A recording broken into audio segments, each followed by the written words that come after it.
What it's like to float in a sensory deprivation tank. This article was written by Aaron Magner and reproposed with permission from Well Plus Good. Want to take your meditation practice to the next level? Just add water. From Vancouver to New York City, luxury float centers hear the wellness-conscious commune with their psyches inside sensory deprivation chambers that are filled with several inches of body temperature, Epsom salted water re-emerging as the next big thing in mindfulness. And when we say big, we also mean it literally. Just Float, which recently opened in the Los Angeles suburb of Pasadena, is currently the world's largest floating destination.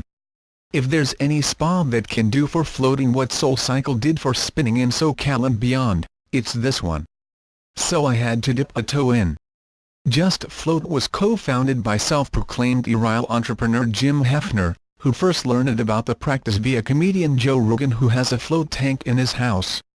After his first profoundly relaxing dip at an Orange County float center 2 years ago, recalls Hefner, thought, floating needs to be everywhere. Why is it not more available? Humanity is in dire need of this. It might sound like a serious exaggeration on his part, but floating has been studied for all kinds of real health issues. More on that in a minute.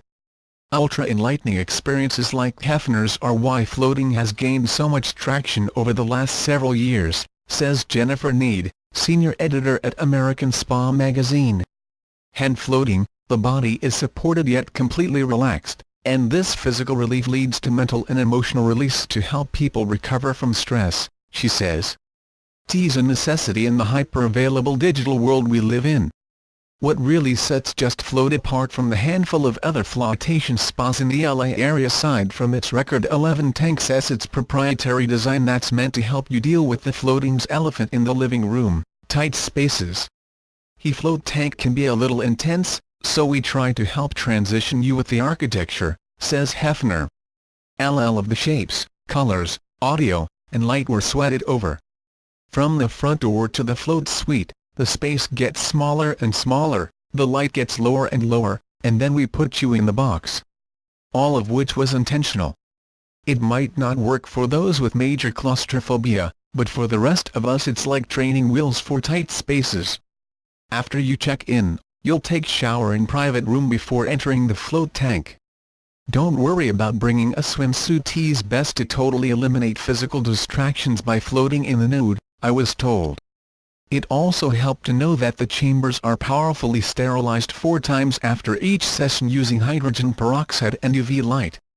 The soundproof, light-proof tanks, designed exclusively for Just Float, are quite roomy by floating standards: 5 feet wide, 8 feet long, and 7 feet tall. The high ceilings probably get a whole lot more people intrigued who'd otherwise panic at the idea of being enclosed in the typical coffin-style float pod for an hour. Just saying. Once inside, you close the oversized ank vault door. It's easy to pop it back open if you need to, hit a button to turn off the lights and music, and focus on your breathing. You're not supposed to be surprised if you soon think you hear sounds, see vibrant visual patterns, or get a burst of creativity, all of which are commonly reported effects of floating. I definitely felt transported as the time whizzed by. After an hour, when the lights and music gently rise again, you'll emerge back into the world, at which point I'd recommend hitting up the post-float lounge for a tea and reacclimation before braving the freeway. You'll need it. The whole trippy experience feels like traveling to outer space and back.